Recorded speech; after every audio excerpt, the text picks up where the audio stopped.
नमस्ते दोस्तों, आपका स्वागत है इस एक्सक्लूसिव वेबिनार में, जहां हम बात करने वाले हैं टैली प्राइम के लेटेस्ट वर्जन रिलीज 6.1 के बारे में। इस नए अपडेट में क्या-क्या पावरफुल फीचर्स आए हैं, कैसे ये आपकी अकाउंटिंग और कंप्लायंस को और भी स्मार्ट, सिक्योर और सिंपल बनाता है। सब कुछ हम इस वीडियो में डिटेल में कवर करेंगे। टैली ने इस बार फोकस किया है ITC tracking, audit trail, MSME compliance और बैंकिंग एक्सपीरियंस को नेक्स्ट लेवल पर ले जाने के लिए।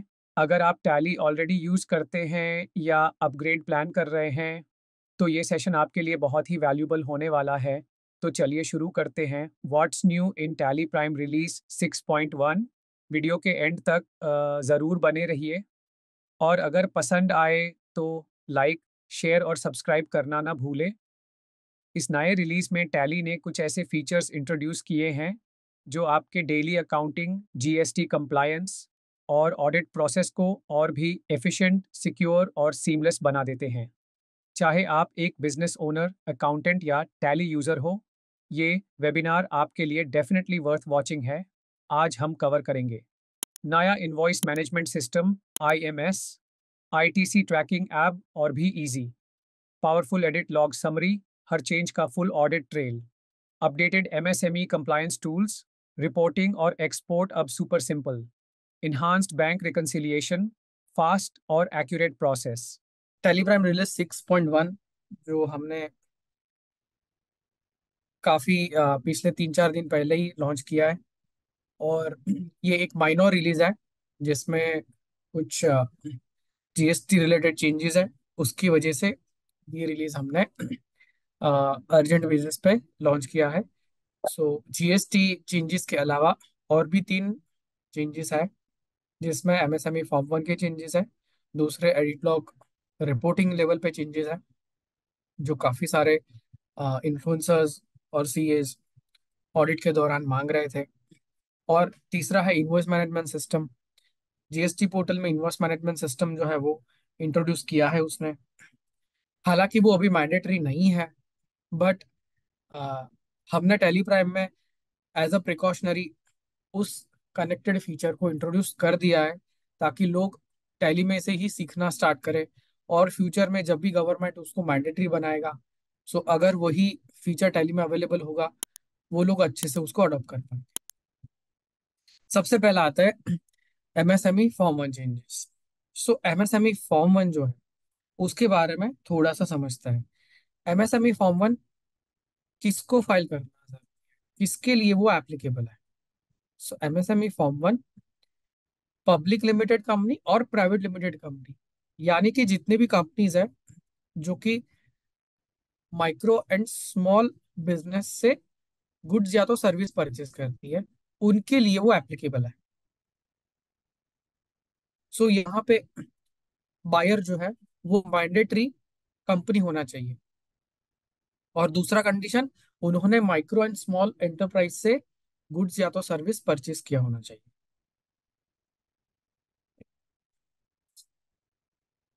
अब ये गवर्नमेंट ने रिक्वायरमेंट क्यों इंट्रोड्यूस किया? क्योंकि जो भी बड़ी कंपनीज है वो छोटे एंटरप्राइजेस को टाइमली पेमेंट नहीं कर रहे थे। सो वो टाइमली पेमेंट को ट्रैक करने के लिए गवर्नमेंट ने ये पर्टिकुलर फाइलिंग रिक्वायरमेंट जो है वो 2019 में इंट्रोड्यूस की। उसमें क्या इंफॉर्मेशन देनी पड़ेगी एमएसएमई फॉर्म 1 में? सो एमएसएमई फॉर्म 1 में एक अनेक्षर रहता है। वो अनेक्षर में हमें जितने भी हमारे माइक्रो एंड स्मॉल एंटरप्राइजेस के पेमेंट्स हैं, वो 45 दिन तक के जो भी पेमेंट्स हैं वो रिपोर्ट करना है, और 45 दिन के बियॉन्ड जो भी पेमेंट है वो रिपोर्ट करना है। उसके बाद दूसरा, आउटस्टैंडिंग। आउटस्टैंडिंग 45 दिन के पहले वाला आउटस्टैंडिंग और 45 दिन के बाद वाले आउटस्टैंडिंग भी हमें यहाँ पे रिपोर्ट करना है। आगे जाके उसको समझेंगे। अब ये जो एमएसएमई फॉर्म 1 है वो कब फाइल करना है?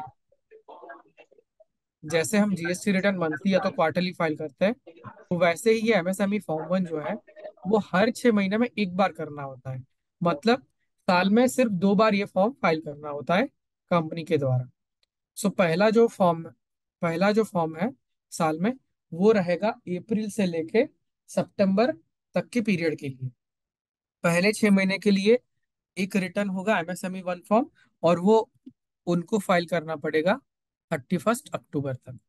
और दूसरा जो है वो अक्टूबर से लेके मार्च तक का जो भी एमएसएमई फॉर्म वन है वो उनको फाइल करना होगा 30 अप्रैल तक। मतलब 6 महीना खत्म हो गया, उसके बाद वाला जो मंथ है वो मंथ एंड तक उनको एमएसएमई फॉर्म वन फाइल करना। अगर ये फॉर्म फाइल नहीं किया तो क्या हो सकता है, होगा कि नहीं होगा वो हमें नहीं पता है, लेकिन अगर ये फॉर्म किसी ने फाइल नहीं किया और अगर ऑफिसर के ध्यान में आता है, उनके पास ऑप्शन है कि वो पेनल्टी के लिए शोकॉज नोटिस जो है वो भेज सकता है। पेनल्टी फाइनल लगाना नहीं लगाना वो उनका डिसीजन है, लेकिन लॉ में प्रावधान है पेनल्टी का। ऑफिसर को लगता है वो लगा सकता है पेनल्टी का। So I hope everybody is clear on MSME form one. Correct. अब ये जो एमएसएमई फॉर्म वन है उसमें लास्ट ईयर में कुछ चेंजेस आए। क्या चेंजेस आए? सो लास्ट ईयर में जो भी एमएसएमई फॉर्म वन था उसमें जो भी पेमेंट्स 45 डेज में माइक्रो एंड स्मॉल एंटरप्राइजेस को कर दिए हैं किसी भी कंपनी ने, वो रिपोर्ट नहीं करने होते थे, क्योंकि एमएसएमई एक्ट के हिसाब से 45 days is the maximum time limit. So अगर कोई भी पेमेंट्स 45 डेज के अंदर कर दिया गया है, सो असेंशली बिजनेस जो है वो एक्ट का वायोलेशन नहीं कर रहा है, राइट। बट यहाँ पे गवर्नमेंट ने ये चेंजेस किया है कि आप बियॉन्ड ड्यू डेट, मतलब बियॉन्ड 45 डेज वाले पेमेंट तो रिपोर्ट कर ही रहे हो, लेकिन अब से जो भी पेमेंट्स आप 45 दिन के अंदर कर रहे हो वो भी रिपोर्ट करना है। उसके बाद जो भी पेंडिंग पेमेंट्स है एट दी हाफ ईयर, मतलब कि अप्रैल से लेके सितंबर तक जो भी पेंडिंग पेमेंट्स है, जहां पे 45 डेज जो है वो अभी तक ओवर नहीं हुए हैं, मतलब कि ऐसे आउटस्टैंडिंग पेमेंट्स जो कि लेस देन 45 डेज है, वो भी रिपोर्ट करने पड़ेंगे। ऐसा नहीं हो सकता कि आपने पहले 6 महीने में 45 डेज से कम आउटस्टैंडिंग पेमेंट्स को रिपोर्ट नहीं किया और आपने उसके बाद में भी पे नहीं किया, और फिर आपने उस पार्टी को, जो कि माइक्रो या तो स्मॉल पार्टी है, उनको आपने सीधा मार्च में पे किया, राइट। सो वो ना हो उसकी वजह से वो भी पेमेंट्स यहाँ पे रिपोर्ट करने पड़ेंगे। और सबसे इम्पोर्टेंट, लास्ट में उन्होंने फॉर्मेट और टेम्पलेट में मेंशन किया है कि जो भी बिल का पेमेंट आउटस्टैंडिंग है या तो डिले हुआ है, उसमें क्या रीजन है वो भी मेंशन करना पड़ेगा, लिखना पड़ेगा, जो पुराने वर्जन में नहीं था। सो टू सम अप दिस, यहाँ पे गवर्नमेंट ने क्या किया है, एक स्टैंडर्ड फॉर्मेट जो है वो स्टैंडर्ड फॉर्मेट गवर्नमेंट यहाँ पे लेके आई है। ये स्टैंडर्ड फॉर्मेट क्या है? चलिए, पीपीटी में तो है ही है, आपके पास पीपीटी आ ही जाएगी, लेकिन उसको नोटिफिकेशन में भी अच्छे से समझते हैं। सो ये नोटिफिकेशन है, राइट। ये जो नोटिफिकेशन है उसमें गवर्नमेंट ने ये चेंजेस किया है। उसमें जो चेंजेस किया है आपको रेड लाइन में दिख रहा है, जो हमने डिस्कस किया एज ऑफ नाउ, करेक्ट। और उसके बाद ये एमएसएमई फॉर्म वन है। ये फॉर्म वन के अंदर यहाँ पे जो इन्फॉर्मेशन है 45 डेज वाली, इसका ये फॉर्मेट है। ये आप स्क्रीन के ऊपर देख रहे हो, ये फॉर्मेट है। इसी फॉर्मेट में सारी कंपनीज जो इन्फॉर्मेशन है वो सबमिट करेगी। कैसे सबमिट करेगी? ये जो पीडीएफ का फॉर्म है गवर्नमेंट के द्वारा जो अवेलेबल करवाया है, उसमें ऑप्शन आता है इंपोर्ट फ्रॉम एक्सेल। सो इसी फॉर्म में ये जो एक्सेल का टेम्पलेट है वो इंपोर्ट कर सकते हैं, करेक्ट। और हमने टेलीग्राम के अंदर वही एनेक्शर का एक्सेल फाइल जो टेम्पलेट है वो दिया हुआ है, राइट। इस टेम्पलेट में क्या है? नेम ऑफ एमएसएमई, उनका पैन नंबर, उसके बाद पहला कैटेगरी आता है 45 डेज में पे किया है, 45 डेज के बाद पे किया, मतलब जितने भी पेमेंट्स आपने किए 45 डेज के अंदर किए वो भी रिपोर्ट करना है, 45 डेज के बात की है वो भी रिपोर्ट करना है। उसके बाद तीसरा कैटेगरी, 45 डेज के पहले वाला आउटस्टैंडिंग है वो भी रिपोर्ट कीजिए। उसमें कितने नंबर ऑफ बिल्स प्लस उसका टोटल अमाउंट, वो दोनों चाहिए। ये बिहेवियर सबके लिए कॉमन है, कितने number of bills, total amount, and that to party wise. और लास्ट, जो 45 डेज से बियॉन्ड आउटस्टैंडिंग है उसका भी रिपोर्टिंग यहाँ पे चाहिए।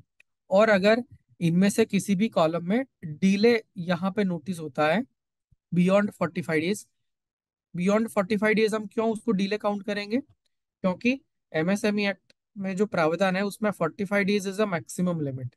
उसके बियॉन्ड अगर पेमेंट होता है it is a delayed payment. So वो डिले पेमेंट जो हुआ है उसका रीजन यहाँ पे मेंशन करना पड़ेगा। Right, I hope everybody is clear about MSME. अब चलते हैं यहाँ पे प्रेजेंटेशन के अंदर। करेक्ट। सो ये जो एमएसएमई वन का अनेक्शर है एक्सेल, उसको टैली प्राइम से एक्यूरेट और सही जनरेट करने के लिए दो चीजें ध्यान में रखनी पड़ेगी। सबसे पहली चीज जो हमें ध्यान में रखनी पड़ेगी वो यह है कि पार्टी सप्लायर लेजर लेवल पे हमने उनका एमएसएमई रजिस्ट्रेशन डिटेल्स ऐड कर दिया है। जैसे ही हम एमएसएमई रजिस्ट्रेशन डिटेल्स ऐड कर देंगे, tally prime by default automatically maintain balance bill bye bill जो है ऑप्शन, वो यस कर देता है। और उसमें डिफॉल्ट क्रेडिट पीरियड मेंशन करना जरूरी है। मान लीजिए कि हम party wise default credit period mention नहीं करते, तो हमने जो एमएसएमई रजिस्ट्रेशन F11 कॉन्फ़िगरेशन में जो अपना एमएसएमई नंबर ऐड किया है उसी के हिसाब से 45 डेज का लिमिट बाय डिफॉल्ट ये ले लेगा। करेक्ट। सो पार्टी को ये ध्यान में रखना पड़ेगा कि उनके हर एक सप्लायर का लेजर है वो अपडेटेड है विद एमएसएमई डिटेल्स।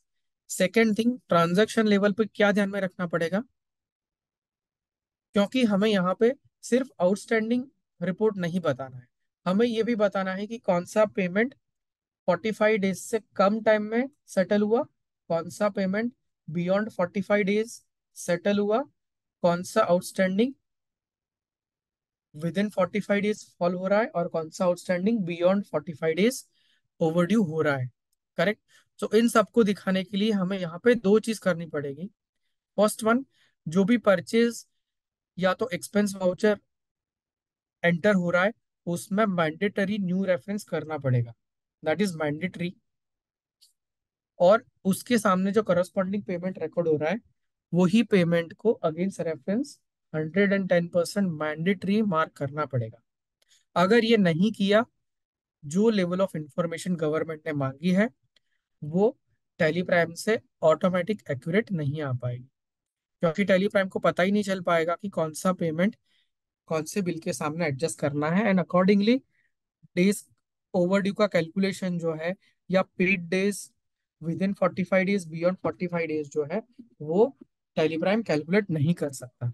तो ये कॉमन क्वेरी आपके पास आएगी कि अगर मेरे पास जो डाटा आया है उसमें अगेंस्ट रेफरेंस या तो न्यू रेफरेंस नहीं है, उसके लिए क्या कर सकते हैं, उसके बिना भी क्या ये एक्यूरेट आएगा, प्लीज नोट, एक्यूरेट नहीं आएगा। कस्टमर को उस हिसाब से समझाना पड़ेगा। और या तो आपके पास ऑलरेडी उसका कुछ सॉल्यूशन रहेगा, तो आप आपका जो सॉल्यूशन है वो उसके साथ ऐड कर सकते हैं, ताकि कस्टमर को डेटा एंट्री लेवल पे जो एक्यूरेसी रखनी है उसका पहले से ही पता हो। राइट। सो ये प्रोडक्ट लेवल पे हम उसको कैसे देख पाएंगे, एमएसएमई अनेक्शर को गो टू में चले जाएंगे और यहीं से एमएसएमई टाइप करेंगे। सो आप देख पाएंगे एमएसएमई फॉर्म वन एनेक्शर। जैसे ही हमने यहाँ पे टाइप किया आप देख सकते हैं ये बाय डिफॉल्ट 6 मंथ्स के लिए ओपन हो गया, और यहाँ पे दिखा रहा है allowed credit period 45 days as पर एमएसएमई। यहाँ पे पार्टीज दो पार्ट में बढ़ गई, विथ पान विदाउट पान। फिर जो भी कॉलम्स है वो दो कॉलम्स में बढ़ गए, पेड बिल्स आउटस्टैंडिंग, पेड में with in the credit period जो कि 45 डेज, और आफ्टर क्रेडिट पीरियड। करेक्ट। अब हम क्या करेंगे, उसको एक्सपोर्ट करेंगे। जैसे एक्सपोर्ट करने जाएंगे यहाँ पे टेली प्राइम वार्निंग दे रहा है कि एक पार्टी का पैन जो है वो इनवैलिड है। क्या आपको वापस जाके सही करना है? बैक चले जाइए और इस पैन को सही कर दीजिए। यहाँ पे पैन नंबर अपडेट कर दिया। उसके बाद ये जो इंफॉर्मेशन है वो पर्टिकुलर पार्टीज विथ पैन में चली जाएगी। करेक्ट। और अभी हम एमएसएमई फॉर्म 1 एनेक्शर में उसको एक्सपोर्ट करेंगे। सो यहाँ पे हमें ये ध्यान में रखना है कि जैसे ही हम एक्सपोर्ट कर रहे हैं, हमारा जो टेलीप्राइम इंस्टॉलेशन फोल्डर है उसी फोल्डर में ये टेम्पलेट होना जरूरी है। एमएसएमई एक्सेल लेआउट का टेम्पलेट होना जरूरी है। वो टेम्पलेट है, अ, ये सेशन के दौरान आप सबको शेयर कर देंगे। राइट। सो आगे बढ़ते हैं। जैसे ही आगे बढ़ेंगे, ये जो टेम्पलेट है वो टेम्पलेट इंस्टॉलेशन फोल्डर में अवेलेबल है। वो फोल्डर से वैलिडेट कर लेगा और उसके बाद यही एक्सेल में एक्सपोर्ट हो जाएगा।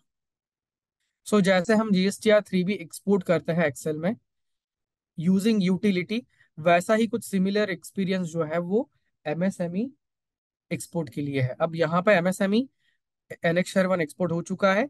यहाँ पे डेवलपर इंफॉर्मेशन दे रहा है कि आप अ, इस एक्सेल फाइल को चेक कर लीजिए और उसमें जो रीजंस फॉर डिले है वो कॉलम को आपको मैन्युअली उसमें इंफॉर्मेशन डालना पड़ेगा। सो यहाँ पे यही एक्सेल फाइल ओपन हो गया जो हमने एक्सपोर्ट किया था। पार्टी नेम, उसका PAN number, paid within 45 days, paid after 45 days, outstanding 45 days से कम, आउटस्टैंडिंग मोर देन 45 डेज, और लास्ट में रीजन। ये जो रीजन है वो हमेशा मैन्युअली लिखना पड़ेगा because it can vary party to party. Right.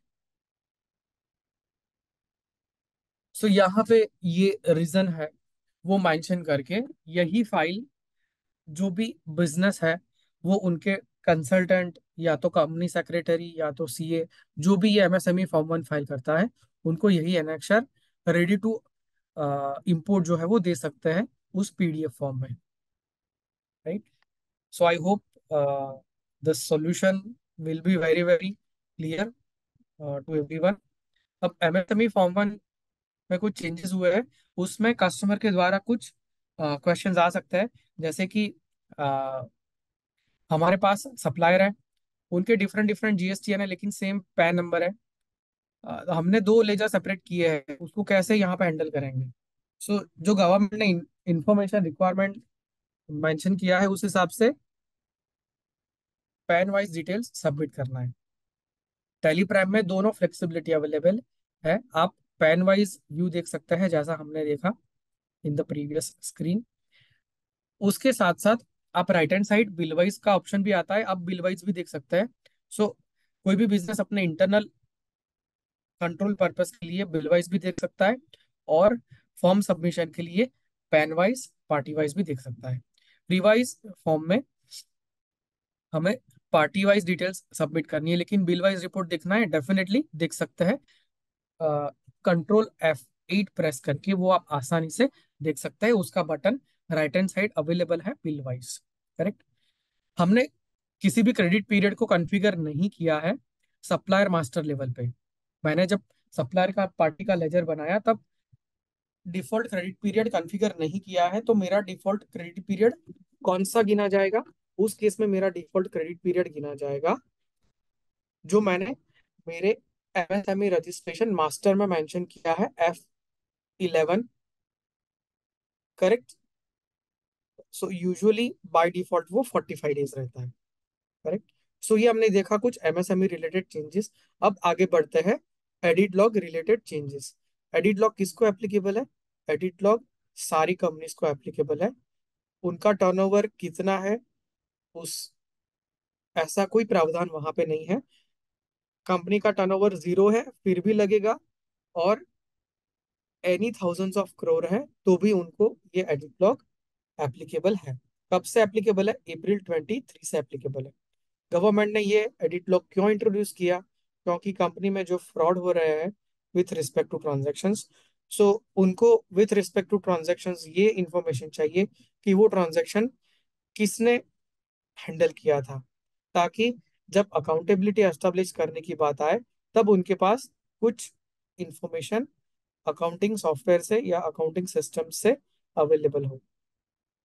Edit log में क्या क्या मेंटेन होता है, वो ट्रांजैक्शन किसने किया, कब किया, वो ट्रांजैक्शन के अंदर क्या इंफॉर्मेशन था, और वो ट्रांजैक्शन में क्या क्या चेंजेस हुए हैं, कब कब चेंजेस हुए हैं, वो सारा इंफॉर्मेशन एडिट लॉग में स्टोर होता है।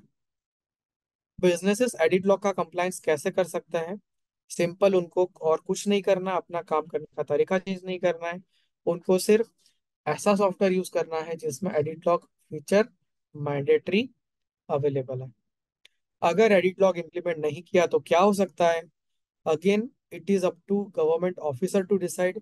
अगर उनको लगता है कि इन्होंने एडिट लॉग कंप्लाइंट नहीं है, सो वो नोटिस भेज सकते हैं कि आप एडिट लॉग कंप्लाइंट नहीं हो, आपको पेनल्टी का नोटिस दिया जाता है। अगर उन्होंने edit log complaint software use किया है, वो नोटिस का रिप्लाई देके पेनल्टी जो है उसको अवॉइड कर सकते हैं। अगर उन्होंने एडिट लॉग कंप्लाइंट नहीं है, सो गवर्नमेंट नोटिस में जो भी पेनल्टी है, वो पेनल्टी प्रोसेस जो है वो आगे बढ़ सकती है। एडिट लॉग में ऑडिटर्स जो है वो क्या देखेंगे?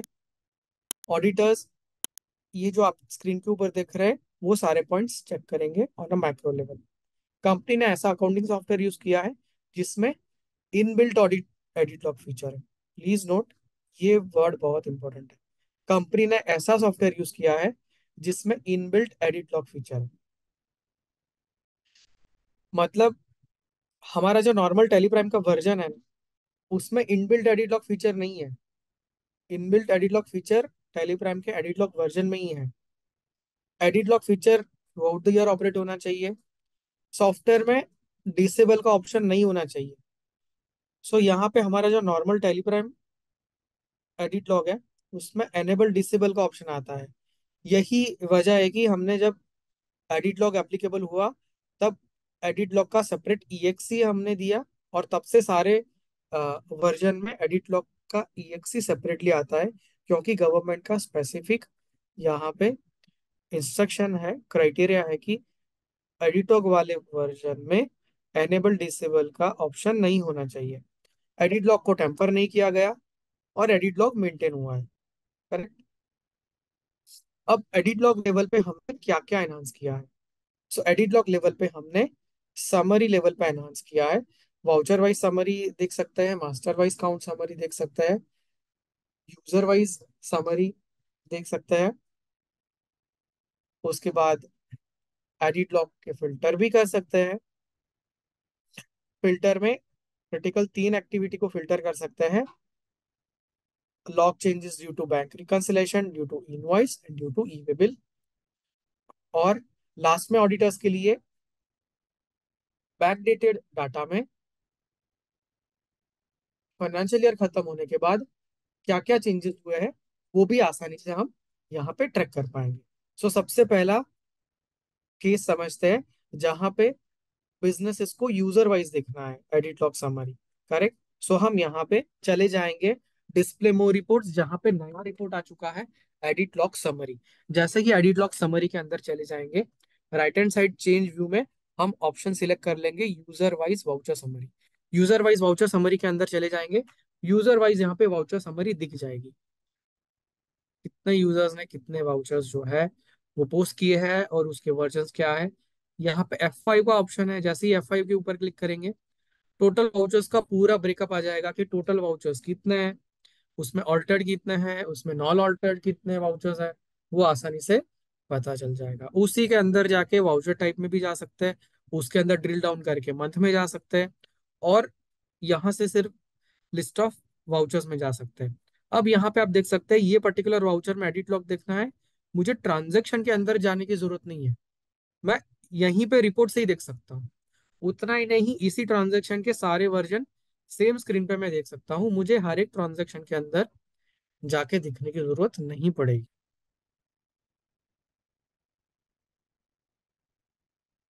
करेक्ट। सो ये एक बड़ा चेंजेस है in terms of edit log summary view, कि जहाँ पे ऑडिटर्स को हर एक ट्रांजेक्शन के अंदर जाना,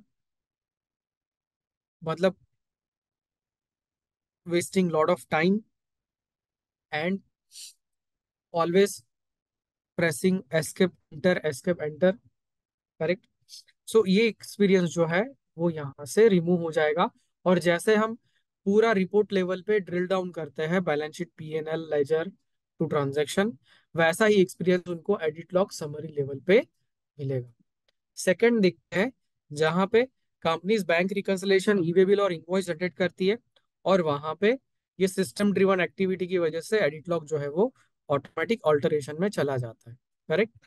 सो उसके लिए हम चले जाएंगे एडिट लॉग समरी रिपोर्ट में। यहाँ पे हम सबसे पहले रिसीट में चले जाते हैं। रिसीट में हम सितंबर में देख लेते हैं। सितंबर में अब यहाँ पे हम डिटेल में चले जाते हैं। F5 करके F5 में डिटेल में जाएंगे, तो यहाँ पे आप देख सकते हैं कि कुछ वाउचर्स जो है वो due to BRS activity altered हुए हैं। मतलब उसमें अमाउंट चेंज नहीं हुआ है, बट BRS होने की वजह से वो एडिट लॉग में ऑल्टरेशन में दिखा रहा है।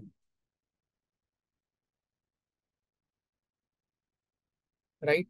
अब एज एन ऑडिटर मुझे ये BRS वाले ऑल्टरेशन नहीं देखने हैं, क्योंकि वहां पे एक्चुअल ऑल्टरेशन नहीं हुआ है।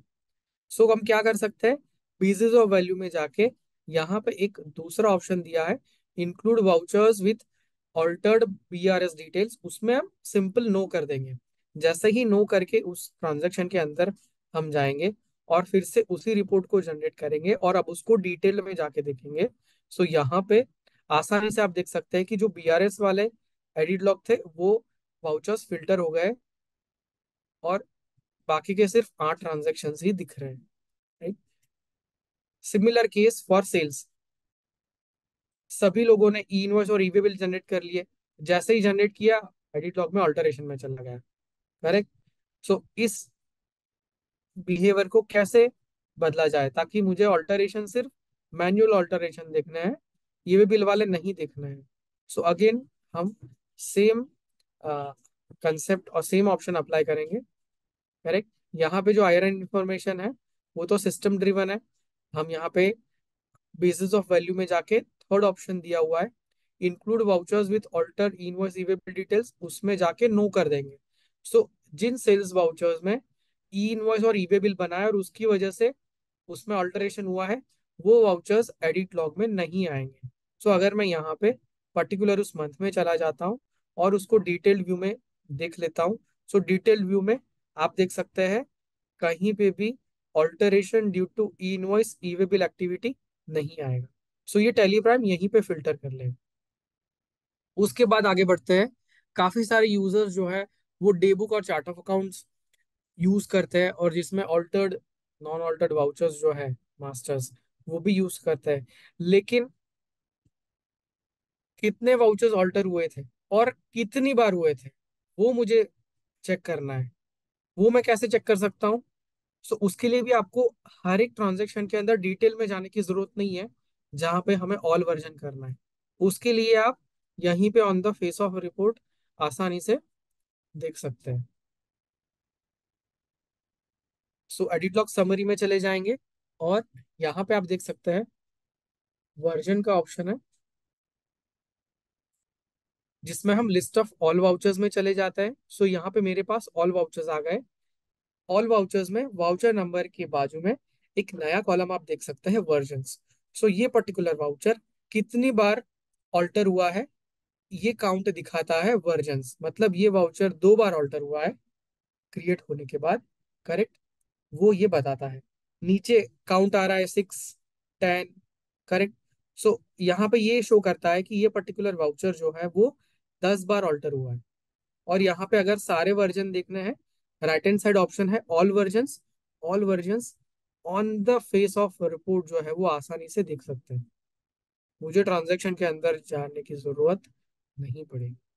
यहाँ पे FL कॉन्फ़िगरेशन में जाके हम अगर ये देखना चाहते हैं कि जिस ट्रांजेक्शन्स में ज्यादा ऑल्टरेशंस हुए हैं, मुझे सबसे पहले वही ट्रांजेक्शन्स ऊपर देखने हैं, मुझे उसको सॉर्ट करना है।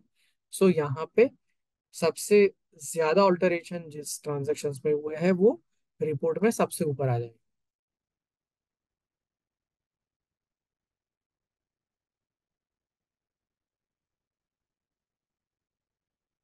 करेक्ट। सो अगेन यहाँ पे भी कितने वर्जन हुए हैं, मतलब कितनी बार चेंज हुआ है एक ही ट्रांजेक्शन में, वो यहाँ पे आसानी से काउंट पता चलेगा, जिससे कि कोई भी एबनॉर्मल बिहेवियर है वो स्टेटिस्टिक की मदद से आसानी से ट्रैक की जा सकती है।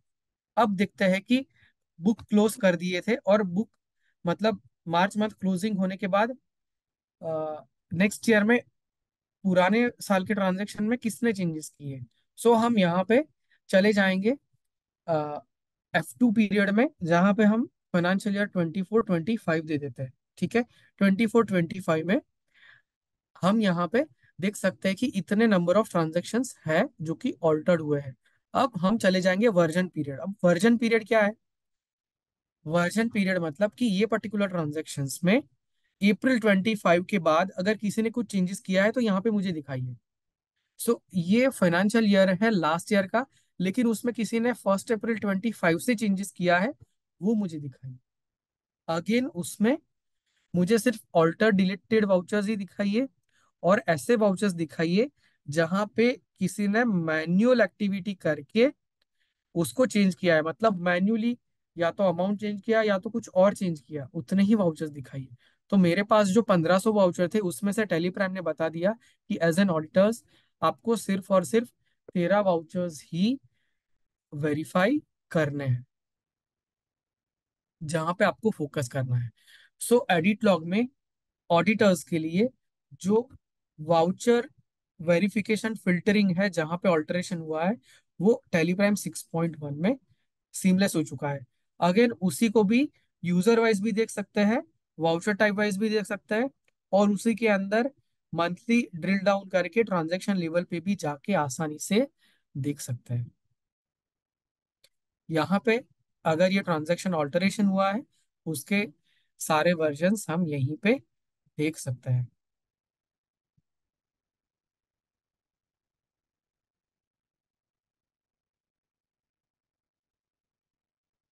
सो ये एडिलॉग समरी का जो रिपोर्ट है, जो एनहांसमेंट हमने किया है, जिससे ओवरऑल समरी लेवल से लेके ट्रांजैक्शन लेवल तक आसानी से हम उसको समझ पाएंगे, और जो भी हमारे इन्फ्लुएंसर्स ऑडिटर्स हैं उनके लिए ये वेरिफिकेशन एडिट लॉग का बहुत बहुत आसान हो जाएगा। अब आगे बढ़ते हैं। मुझे पूरे फाइनेंशियल ईयर के लिए मॉडिफिकेशंस देखने हैं, और जहां पे लॉग्स क्रिएटेड हुए हैं मैन्युअल एक्टिविटी की वजह से, मैन्युअल चेंजेस की वजह से, लेकिन इनवॉइस ईवे बिल या बीआरएस वाले चेंजेस नहीं देखने हैं। उसके लिए मुझे क्या करना है? सिंपल जो हमने प्रीवियस देखा था उसी हिसाब से करना है। हम एडिट लॉग समरी रिपोर्ट में चले जाएंगे, वहां पे ऑल वाउचर्स में चले जाएंगे। फिर जैसे ही ऑल वाउचर्स में गए, तीन बकेट में ट्रांजेक्शन्स आ गए, टोटल, ऑल्टर्ड, नॉन ऑल्टर्ड। अब यहाँ पे हम फिनेंशियल ईयर दे देंगे, फाइनेंशियल ईयर 24-25 कर देंगे। उसके बाद यहाँ पे हम आगे चले जाएंगे वर्जन्स पे। पुराने फाइनेंशियल ईयर में April 25 से कौन से ट्रांजैक्शन में चेंज हुआ, उसका लिस्ट यहाँ पे फिल्टर हो गया। अब उसमें से हम बेसिस ऑफ वैल्यू में चले जाएंगे और बता देंगे कि उसमें से मुझे बीआरएस हुआ है, बीआरएस की वजह से जो अल्टरेशन हुआ है वो नहीं चाहिए, और मुझे सिर्फ ऐसे अल्टरेशन चाहिए जो कि मैन्युअल एक्टिविटी की वजह से हुआ है। सो हम यहाँ पे बीआरएस को नो कर देंगे, और ईवे बिल इनवॉइस डिटेल्स को नो कर देंगे। तो आप देख सकते हैं जो हमारे 1600 के करीब वाउचर्स ऑल्टर हुए थे, उसमें से सिर्फ ऑडिटर्स को 10 ट्रांजेक्शन दिखने हैं। वो अब तक क्या कर रहे थे? 1600 ट्रांजेक्शन दिख रहे थे, उनको ये लग रहा था कि ये 1600 मुझे दिखने पड़ेंगे, लेकिन वो प्रॉब्लम हमने 6.1 में सॉल्व कर दिया है। अब से उनको सिर्फ वही 10 ट्रांजेक्शन दिखने हैं, और उसी को सेव व्यू कर दे, वो रिपोर्ट उनको सारी कंपनी में ऑटोमेटिक बन जाएगी सेव व्यू से। सो बार बार वो रिपोर्ट बनानी भी नहीं पड़ेगी, सीखनी भी नहीं पड़ेगी। करेक्ट। सो एडिट लॉग में ऑडिटर्स कंसल्टेंट के लिए एब्सोलूट क्लैरिटी और ट्रेल है। बिजनेस ओनर्स के लिए वो इंटरनल कंट्रोल और यूजर वाइज लॉग्स आसानी से समरी लेवल पे देख सकते हैं। Same is the case for internal audit team. Filtering जो है, इसकी मदद से आसानी से ईयर एंड ऑडिट जो है वो कम समय में कंप्लीट हो सकता है। जो अननेसेसरी ऑल्टरेशन हुए हैं उसको फिल्टरिंग की मदद से आसानी से सिस्टम ड्रिवन इग्नोर किया जा सकता है, जो कि ऑडिटर्स को सैंपल या तो टेस्ट चेक करके आसानी से दिखना पड़ता था, जिससे उनकी ऑडिट एफिशिएंसी बूस्ट हो जाएगी। एडिट लॉग समरी में कुछ क्वेश्चंस आ सकते हैं कि कुछ लॉग्स जो है वो मिसिंग है या तो विजिबल नहीं है एडिट लॉग रिपोर्ट में फॉर अ पर्टिकुलर वाउचर और फॉर अ पर्टिकुलर मास्टर। सो ऐसा नहीं है। अगर आप उसको डिटेल में स्टडी करेंगे, जब आप एडिटलॉग समरी लेवल पे देखते हैं, वहां पे समरी लेवल पे बेस्ड ऑन द इवेंट्स वो दिखाता है। जब आप ऑल वर्जन में जाएंगे, right hand side all version का ऑप्शन है, जब आप ऑल वर्जन में जाएंगे, पर्टिकुलर ऑल वर्जन में आप सारे ऑल्टरेशंस देख पाएंगे, whether it impacts amount, whether it impacts manual activity, whether it is due to migration, whether it is due to import, सारी चीज आप आसानी से देख पाएंगे। F8 और F2 के बीच में क्या अंतर है? F2 पीरियड मतलब हमारा नॉर्मल ट्रांजैक्शन पीरियड है। F8 मतलब कि वर्जन पीरियड है। वर्जन पीरियड का मतलब कि पर्टिकुलर ट्रांजैक्शन कौन सी डेट को चेंज हुआ है वो उसमें कैप्चर होगा, और वो कौन सी डेट और टाइम लेगा, जो भी सिस्टम का डेट एंड टाइम है वो डेट एंड टाइम लेगा। एडिट लॉग समरी रिपोर्ट का एक्सेस मैं कैसे रिस्ट्रिक्ट कर सकता हूं? आप सिक्योरिटी कंट्रोल में जाके उस एक्सेस को रिस्ट्रिक्ट कर सकते हैं। अगर डाटा एक कंपनी से एक्सपोर्ट होकर दूसरी कंपनी में इंपोर्ट होता है, क्या एडिट लॉग ट्रांसफर हो जाते हैं? नहीं होते। एडिट लॉग जो है वो डेटा एक्सपोर्ट करते वक्त एक्सपोर्ट नहीं होते। अगर आप किसी एक कंपनी को एक्सपोर्ट इंपोर्ट से कर रहे हो एडिट लॉग वाली, पुराना जो लॉग है वो चला जाएगा, it will be lost. Correct, क्योंकि इंपोर्ट एक्सपोर्ट में एडिट लॉग की डिटेल्स ट्रांसफर नहीं होती है। राइट।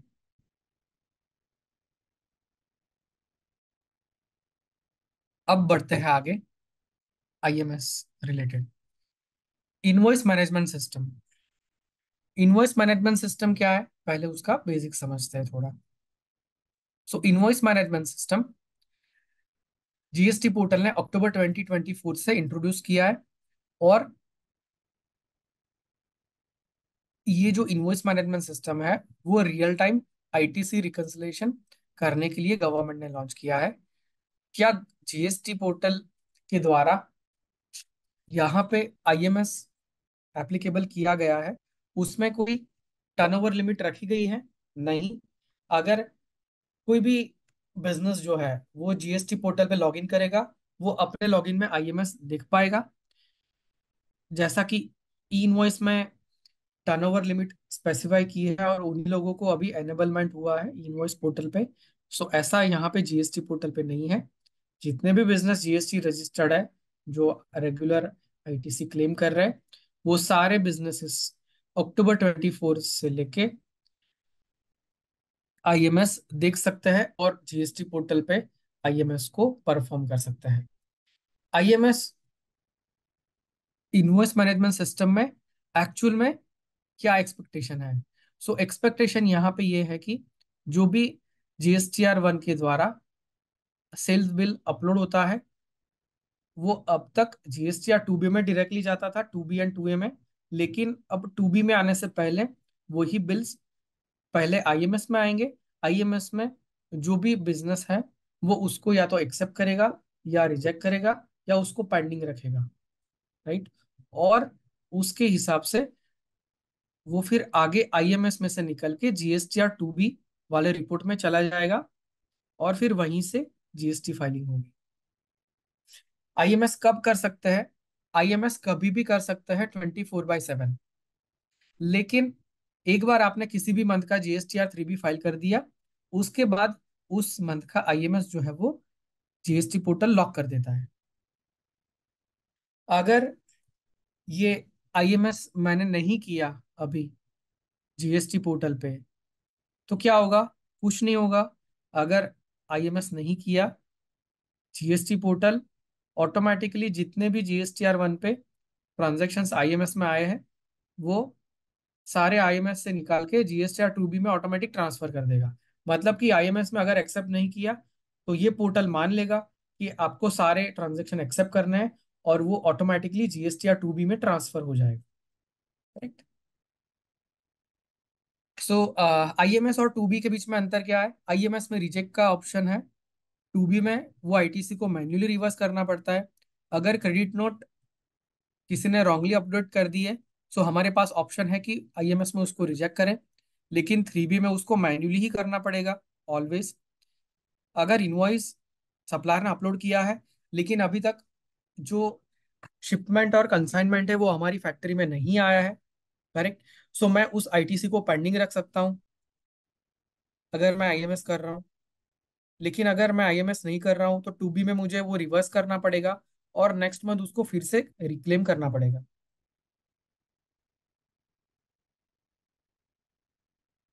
आईएमएस रियल टाइम है, 2B सिर्फ 14 तारीख को मंथ में एक ही बार जनरेट होता है, आईएमएस 24/7 चलता है। राइट।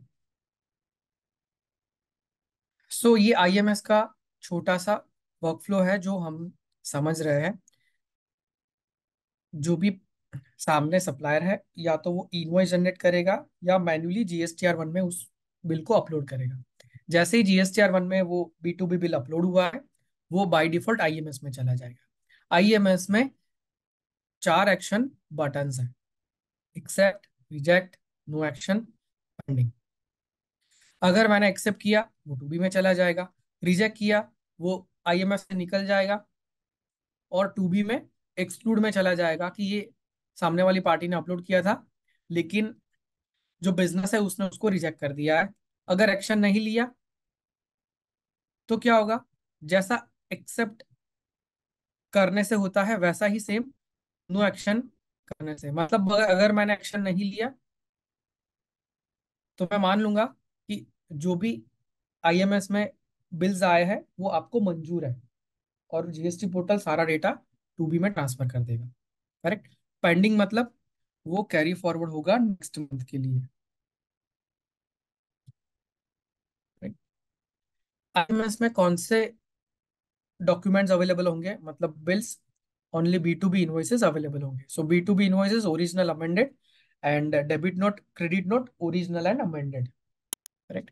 बाकी सारे एज ऑफ नाउ अवेलेबल नहीं in this phase. Correct. GST portal पे आईएमएस कैसे शोकेस होता है? आपके सामने जो स्क्रीन है वो जीएसटी पोर्टल का स्क्रीनशॉट है, जहां पे जैसे ही सामने वाली पार्टी ने अपलोड किया है आप यहाँ पे on the screen individual GSTN wise ये बिल्स को देख सकते हैं। अब आपको इसी में एक्सेप्ट करना है, रिजेक्ट करना है या पेंडिंग रखना है, वो यहाँ पे 1 बाय 1 कर सकते हो।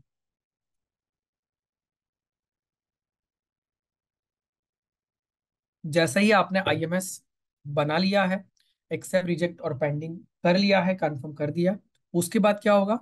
उसके बाद आपके पास एक समरी आएगी कि इतने बिल्स में आपने एक्शन नहीं लिए, वो ऑटोमेटिक 2B में ट्रांसफर हो जाएंगे। इतने बिल्स आपने एक्सेप्ट किए हैं वो भी 2B में ट्रांसफर हो जाएंगे।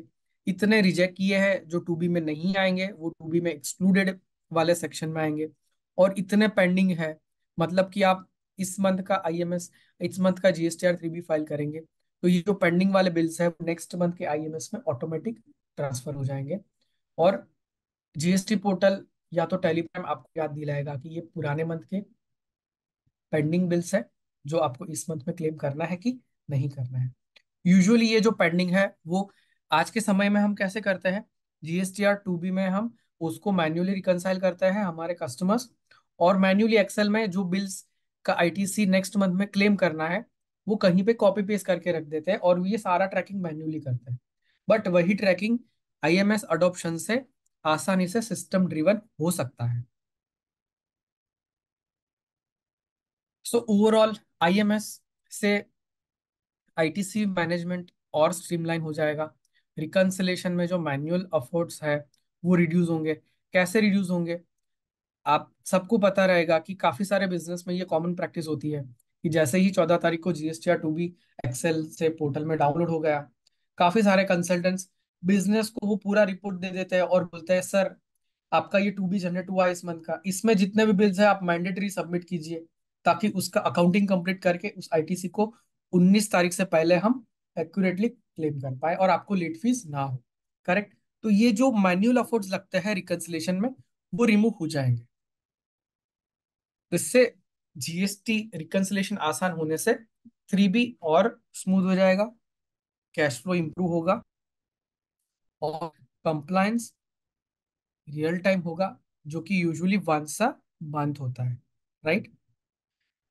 सीए और इनहाउस अकाउंटेंट्स के लिए क्या बेनिफिट होगा? अगर बिजनेस आईएमएस अडॉप्ट कर रहा है, सीए को 2B में जितने भी इनवॉइसेस आते हैं वो फिल्टर्ड होके आएंगे कि ये एक्सेप्टेड है, आ, तो ही वो 2B में आएंगे, वरना आएंगे ही नहीं। करेक्ट। सो जो आईटीसी लेनी नहीं है, वो सीए को हर महीना बार बार पूछना नहीं पड़ेगा, बिल वाइज नहीं पूछना पड़ेगा। बहुत बड़ा टाइम जो है वो सेव हो जाएगा। करेक्ट। और इन हाउस अकाउंटेंट्स के लिए, उनको जो भी इनवॉइस वाइज ब्रेकअप मैन्युअली रखना पड़ता है, और आईटीसी जो पेंडिंग आईटीसी है उसको नेक्स्ट मंथ शिफ्ट करना पड़ता है, कैरी फॉरवर्ड करना पड़ता है, याद रखना पड़ता है, एक्सेल में मल्टीपल वर्किंग करना पड़ता है हर एक मंथ के लिए, वो उनको नहीं करना पड़ेगा, और आईएमएस लेवल पे ही आसानी से हैंडल हो जाएगा। करेक्ट। इनवॉइस मैनेजमेंट सिस्टम्स में कुछ क्वेश्चंस क्या हो सकता है? किसी भी आईएमएस में कितनी बार एक्शन लिया जा सकता है, कितनी भी बार आप उस इनवॉइस को एक्सेप्ट, रिजेक्ट और पेंडिंग रख सकते हो, प्रोवाइडेड आपने उस मंथ का GSTR 3B जो है वो फाइल नहीं किया हो। एक्सेप्टेड और रिजेक्टेड रिकॉर्ड्स का क्या होगा GSTR 3B फाइलिंग के बाद? जो एक्सेप्टेड और रिजेक्टेड रिकॉर्ड्स है वो आईएमएस से रिमूव हो जाएंगे। आईएमएस में कौन से रिकॉर्ड रहेंगे? सिर्फ पेंडिंग रहेंगे, बाकी सारे वहां से रिमूव हो जाएंगे, क्योंकि उसका हिसाब चुकते हो गया।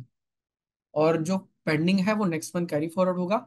नेक्स्ट मंथ आप खुद तय कीजिए जो पेंडिंग है उसमें से कितना आईटीसी उस मंथ में क्लेम करना है। अगर सामने वाले पार्टी ने GSTR 1 फाइल करने के बाद या उसके पहले हमने आईएमएस में उसको एक्सेप्ट कर दिया, लेकिन पार्टी ने बिल को अमेंड कर दिया, तो क्या होगा? No problem. आपने एक्सेप्ट कर लिया, आपको आईएमएस में ही नोटिफिकेशन आएगा कि ये बिल अमेंड हुआ है, और आपका जो एक्शन है वो रिसेट हो जाएगा बाय आईएमएस पोर्टल ऑटोमेटिकली, और आपको फिर से उसी बिल के ऊपर एक्शन लेना होगा, क्योंकि वो बाय डिफॉल्ट नो एक्शन में चला जाएगा। अगर मुझे किसी भी बिल की आईटीसी नहीं लेनी है आईएमएस में, तो क्या करना होगा? सिंपल, सिंपल सजेशन, आप उस बिल को रिजेक्ट कर दीजिए, ताकि उसकी आईटीसी जो है वो नहीं ली जाएगी। करेक्ट। और अगर आप आईएमएस नहीं कर रहे हैं, आप उसको 3B में मैन्युअली रिवर्स कीजिए, मैन्युअली भी रिवर्स कर सकते हो, आपके पास दोनों ऑप्शन है। राइट। सप्लायर, सप्लायर क्या कर सकता है अगर रेसिपिएंट जो है उसने रिजेक्ट कर दिया जीएसटी फाइल करने से पहले या करने के बाद? सो अगर R1 फाइल करने से पहले रिजेक्ट कर दिया, तो वो पर्टिकुलर पार्टी जो है वो इनवॉइस को फिर से अपलोड कर सकती है। सिंपल सॉल्यूशन, क्योंकि R1 फाइल नहीं हुआ है।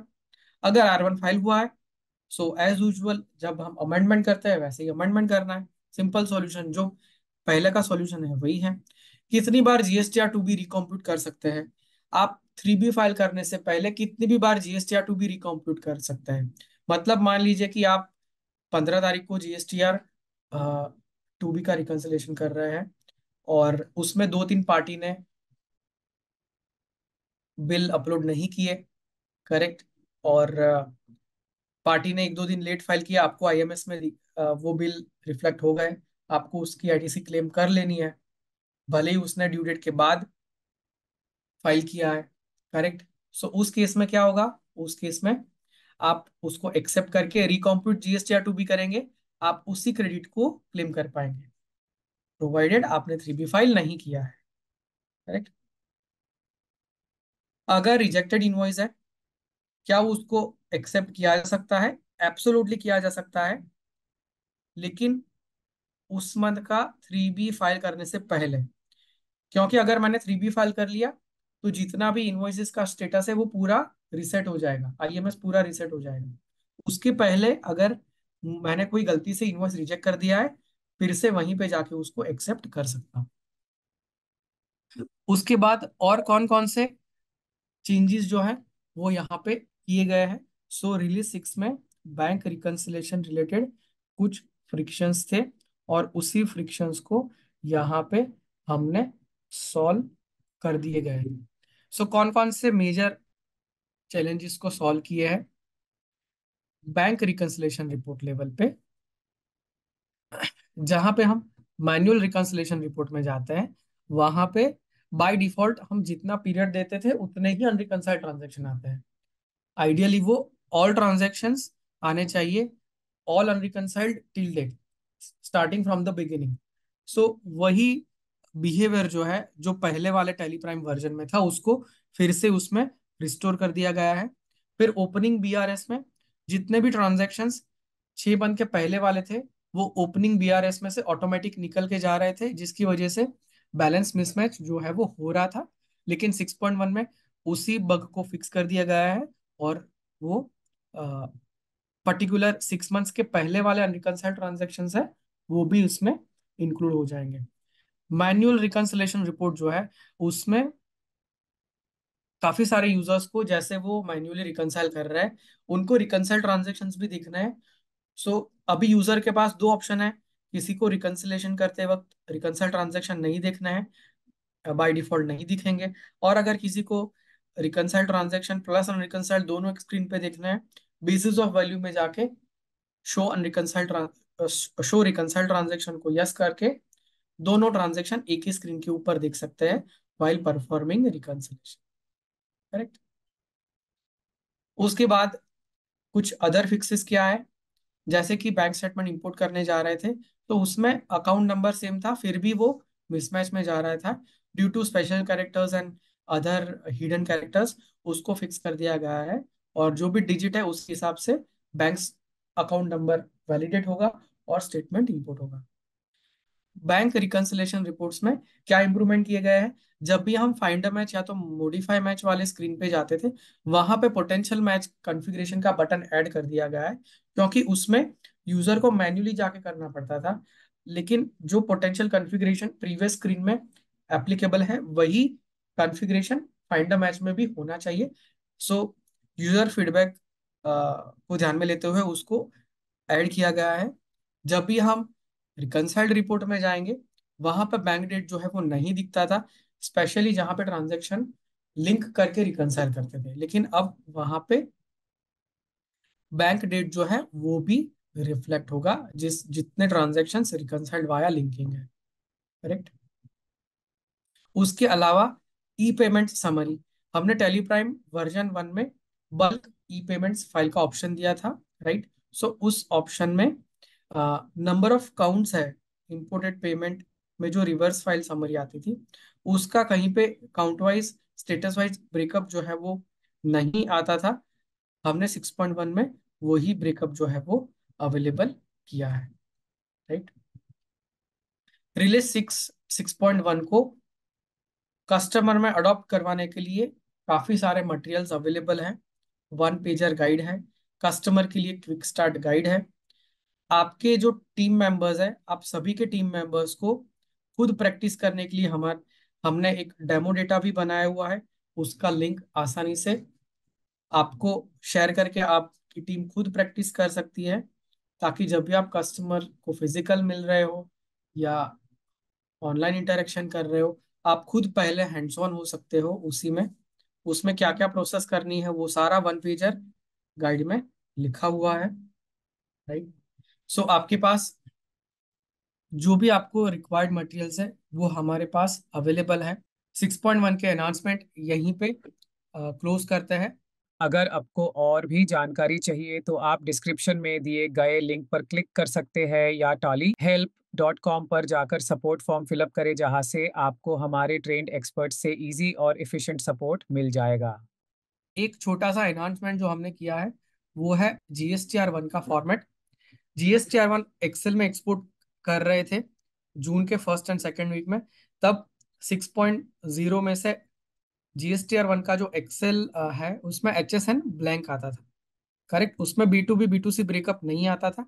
लेकिन उस B2B B2C ब्रेकअप को हमने उस फॉर्मेट को 6.1 में अपडेट कर दिया है। 6.1 से जित अब कितने भी बिजनेसेस जो भी बिजनेसेस GSTR1 को एक्सेल एक्सपोर्ट करते हैं, एक्सेल टेम्पलेट में एक्सपोर्ट करते हैं, उनको HSN समरी जो है वो विजिबल होगी। HSN की दो शीट बन जाएगी, HSN B2B, HSN B2C। Correct. So yes, that's it from my side. Over to you Ganesh. Yes, PPT is getting uploaded on the chat. 22 MB की PPT है, so probably in next 10 seconds वो PPT chat पे आप देख पाएंगे। Yes, it is available on chat. आप वहीं से export invoice still not able to upload directly. Export upload हो रहा है, अगर उसमें स्पेसिफिक चैलेंज है, आप मेरे पास आपका ईमेल आईडी है, आप गणेश को भी भेज सकते हैं और मुझे डायरेक्टली ईमेल कीजिए विद स्क्रीनशॉट किस केस में नहीं जा रहा है। We will involve PM team directly and see what we can do. Are you aware about invoicing applicable in Nigeria? Not, I am not aware. अगर आपके पास कुछ इंफॉर्मेशन है, आप प्लीज पास ऑन कीजिए। I will connect you to someone in the international team, कि international team में वो लोग नाइजीरिया के बारे में क्या कुछ कर रहे हैं। पार्थ सर। हाँ जी, बोलिए। सर जी देखो ना, आपको एक क्वेश्चन पूछा है चैट पे, ISD और GSTR 6 के रिगार्डिंग। हाँ, सो आई ऑलरेडी रिप्लाइड कि ISD GSTR6 अभी तक प्रोडक्ट रोड मैप में कंसिडर नहीं हुआ है। अच्छा, नहीं हो रहे हैं। Okay. Can we share PPT to customers? Absolutely no. ये PPT सिर्फ हमारे लिए है। PPT कस्टमर के लिए कोई मतलब नहीं बनता। कस्टमर को प्रोडक्ट पे जाके एक्सपीरियंस दिखाना है, तभी जाके उनको समझ में आएगा कि मेरे लिए क्या है जो एक्सपीरियंस चेंज हो रहा है। क्योंकि ये PPT जो हमने बनाया है वो अपने इंटरनल लर्निंग और अंडरस्टैंडिंग के लिए बनाया है, ताकि सबका अंडरस्टैंडिंग सेम पेज के ऊपर रहे। हाँ, अगर आपको वेबिनार करना है, आप डेफिनेटली इस PPT को यूज करके आपका वेबिनार जो है वो कंडक्ट कर सकते हो। सेजल मैम, वो जो एक्सपोर्ट वाला केस है, मेरा ईमेल आईडी है, आप उसी पे उसको टैग कर दीजिए और directly we will connect to product team कि उसका स्टेटस क्या है और whether we have considered it और नॉट। करेक्ट, उसका स्टेटस तुरंत जान के will update you. Thank you Parth ji. Parth sir, वो जो आपने IMS का जो बताया ना, वो हमने एक्सेप्ट अगर हम पेंडिंग भी करते हैं, अभी टैली में कल ही कस्टमर का किया था, तो वो पेंडिंग में जाने के बाद जब 2B में जाते हैं, कंप्यूट किया है, फिर भी वो वहां पे दिख रहा है, मतलब वो वहां से कंप्यूट करने पे निकल जाना चाहिए ना? नहीं, कंप्यूट करने पे नहीं निकलेगा। कब निकलेगा? जब आप 3B फाइल करोगे तब निकल जाएगा। तब तक वो IMS में रहेगा। कंप्यूट करेंगे। टैली में भी ये वही 3B फाइल करने के बाद मार्क एज फाइल करना पड़ेगा? नहीं, जब जब पोर्टल में आपने फाइल किया है और पोर्टल में फाइल करने के बाद जब आप टैली में आएंगे, तब करस्पॉन्डिंगली वो अपडेट होगा। अगर टैली का फाइलिंग स्टेटस में लूंगा तो वो गलत हो जाएगा। एक्चुअल पोर्टल में जो फाइलिंग हुआ है उसके स्टेटस के हिसाब से होना चाहिए। सो पोर्टल पे जब आप पोर्टल सॉरी पोर्टल पे हमने अपलोड कर दिया, अपलोड करने के बाद मुझे वापस टैली में वो डाउनलोड करना पड़ेगा? सो आपको क्या करना पड़ेगा उसमें, IMS में सबसे पहले डाउनलोड IMS इनवर्ड इनवॉइस करना पड़ेगा, जिससे कि पोर्टल से जो भी IMS इनवॉइसेस है वो डाउनलोड हो जाएंगे। करेक्ट। उसके बाद उसका जो स्टेटस है वो आप एक्सेप्ट, रिजेक्ट और पेंडिंग कर दीजिए। और वो स्टेटस अपडेट करने के बाद एक्सचेंज मेनू में ऑप्शन दिया है upload, upload IMS invoices. Correct. जिससे वो इनवॉइसेस अपलोड हो जाएंगे वापस। उसका स्टेटस जो है वो चेंज हो जाएगा GST पोर्टल पे थ्रू इंटीग्रेशन। करेक्ट। हमने अपलोड कर दिया, अपलोड करने के बाद पोर्टल पे वो चला गया, पोर्टल पे जाने के बाद हमने 3B फाइल किया, 3B करेक्ट। फाइल के बाद वो पोर्टल पे ऑटोमेटिक अपडेट हो जाएगा, और टैली में कैसे अपडेट होगा वो? Will have to check. आप उसके लिए आप जब भी किसी नेक्स्ट कस्टमर का कर रहे हैं, प्लीज इन्वॉल्व मी। हम खुद उसको एक्सपीरियंस करेंगे कि टैली में उसको कैसे नलीफाई कर सकते हैं। बिकॉज टैली में हमें ये भी देखना पड़ेगा कि मैंने अगर किसी भी इनवॉइस को स्पेसिफिक मंथ के लिए एक्सेप्ट, रिजेक्ट और पेंडिंग रखा है, तो मेरे पास उसका कॉरस्पॉन्डिंग इंफॉर्मेशन मेरे अकाउंटिंग सिस्टम में होना चाहिए। अदरवाइज मैंने आईएमएस बना दिया और उसके बाद सब्सिक्वेंटली अगर वो नलीफाई हो गया, करेक्ट, तो मेरे पास वो रिकंसिलेशन का रिकॉर्ड ही नहीं बचेगा मेरे सिस्टम के अंदर वो स्पेसिफिक मंथ के लिए। सो आई वुड रिक्वेस्ट कि जब भी आप किसी नेक्स्ट कस्टमर के लिए ये चेक कर रहे हो, please involve me. You can connect with Ganesh and we will involve straight away. आप उसको ऑनलाइन इंटरेक्शन कर रहे हो, straight away online remote access लेके हम उसको देख लेंगे और उसको क्लैरिफाई कर लेंगे for the entire team. Sure. Yeah. Thank okay, so यहाँ पे जो रिलीज 6 और 6.1 का जो डेमो डेटा है उसका भी स्पेसिफिक लिंक है। सो वो लिंक गूगल ड्राइव का लिंक है। आप डेमो डेटा और वो एक्सेस करने के लिए आप यहीं से उसको देख सकते हैं। Just give me a moment, मैं यहीं पे उस लिंक को शेयर कर देता हूँ ताकि आप लोग को भी अगर ये डेमो डेटा प्रैक्टिस वगैरह सब करना है आप आसानी से कर सकते हो। उसके लिए सिर्फ आपको एक्सेस के लिए रिक्वेस्ट करना है किसी भी गूगल आईडी से। सो हम यहीं से उस उसको अप्रूव कर देंगे। Right, just give me moment. मैं यहीं पे चैट विंडो पे जो भी डेमो डाटा है उसी का लिंक, इसमें डेमो डेटा क्रिएटिव्स वगैरह सब उसी में है। पीपीटी भी आपको वहीं से मिल जाएगा। राइट, यस, मैंने वो गूगल ड्राइव का लिंक है यहीं पे डाल दिया है। ओके। सो आप जैसे ही इसके ऊपर क्लिक करेंगे आपको एक्सेस के लिए रिक्वेस्ट पे प्रॉम्प्ट करेगा, आप रिक्वेस्ट कीजिए and will approve. I Yes, hope sir. This. Yeah. Thank you, Parji, for the session. Thank you. Thank you. Thank you, Parth. Thank you, Suraj and team. Thank Thank you you. Everyone, thank you Thank Ganesh. you, everyone. Thank you, Ganesh ji. Thank you. Thank you. Thank you, Sejal. Thank you. Thank you, Abhijit. Let's close the call. Yes, we can.